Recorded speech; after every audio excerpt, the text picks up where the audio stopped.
Welcome to the latest Motley Fool scoreboard. I'm on Intractable, and we've got longtime fools Dan Kaplinger and Tyler Crow giving a 1 to 10 rating to a top 100 stock in the primary hidden gems database. It's Lennox International, ticker symbol LII. Rate the strength of Lennox's business, including factors like industry and competition. 10 is invincible, 1 is hopeless. Both of you have 7, Stan.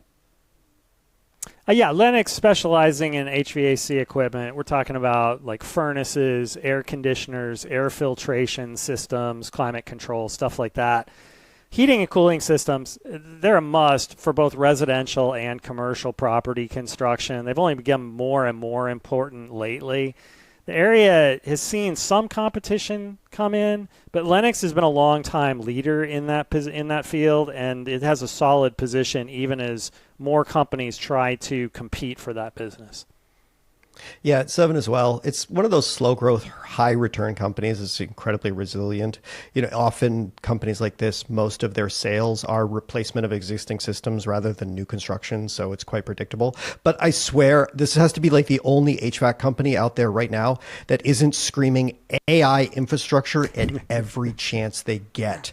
Like it kind of makes sense. They're much more residential focused than commercial, kind of explains the slower growth. That said, emergency replacements and parts distribution are lucrative markets when managed efficiently.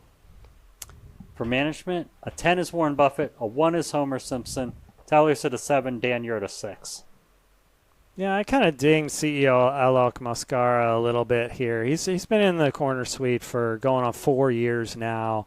Unlike a lot of CEOs that I see, Maskara didn't really have previous ties to Lennox itself. And it's true, Lennox has seen some pretty good profit growth during his tenure, so a little bit of props to there. But I just don't think that Maskara's done everything that he possibly could to get the company to grow faster.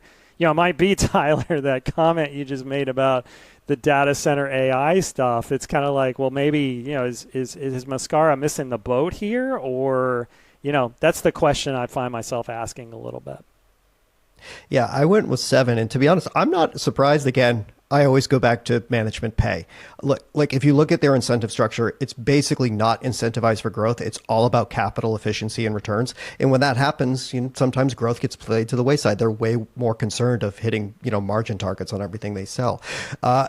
Look, the one thing I think could change its growth trajectory is that it just made a acquisition of NSI Industries, which is basically parts and aftermarket service. So a lot of like parts distribution for HVAC and all of the other systems.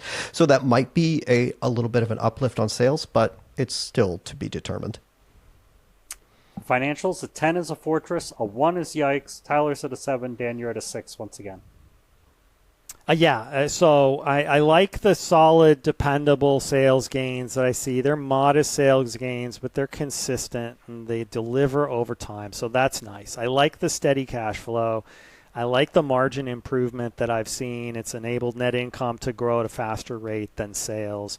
A little bit concerned about the balance sheet. The amount of debt that's on the balance sheet has been rising, as Tyler points out, largely related to acquisitions, but nevertheless, that's something that I ding a point or two on for that. But generally, I think that it's in good shape financially.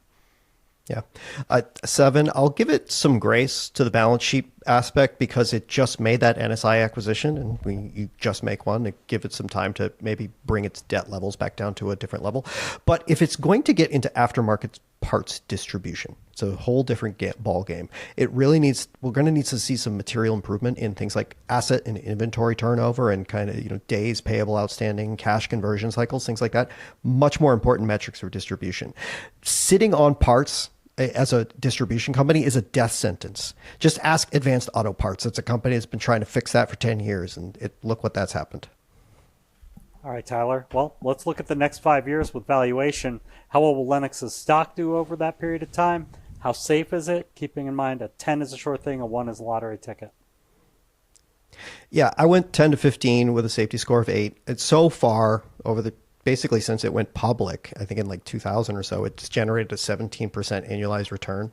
So I'm not 100% sure what's going to knock it off that horse. It might be something with this NSI acquisition, but that I don't know if that's going to be enough to really change the trajectory here in terms of that.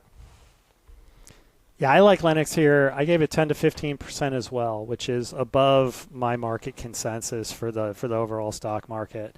It's been a laggard, and I think it has room to catch up. At the same time, I think the fact that it's been a laggard gives it a good safety score of 7, because I think it can grow, and it does offer a good margin of safety just in case there is a hiccup down the road. I don't think it gets hit as much as some of these other high-flying companies in the same industry. On the plus side, Tyler was talking about, hey, they're not incented for growth, it's capital efficiency. When you do an acquisition, that's kind of a good thing, because then you're doing it, you've got to make sure it's capital efficient versus just growing for growth's sake. Now, of course, using debt is a way to increase that capital efficiency. You could get in trouble there. We'll see how it goes. Thank you to both Dan and to Tyler. They've given Lennox a solid overall score of 7.0 out of 10. For Toppets, Dan prefers Johnson Controls due to a better mix of different growth opportunities. And Tyler prefers Motley Manufacturing Company for its opportunity in data centers. I said earlier that Lennox isn't really pursuing that. Look out for a new scoreboard every market day at 7 p.m. Eastern.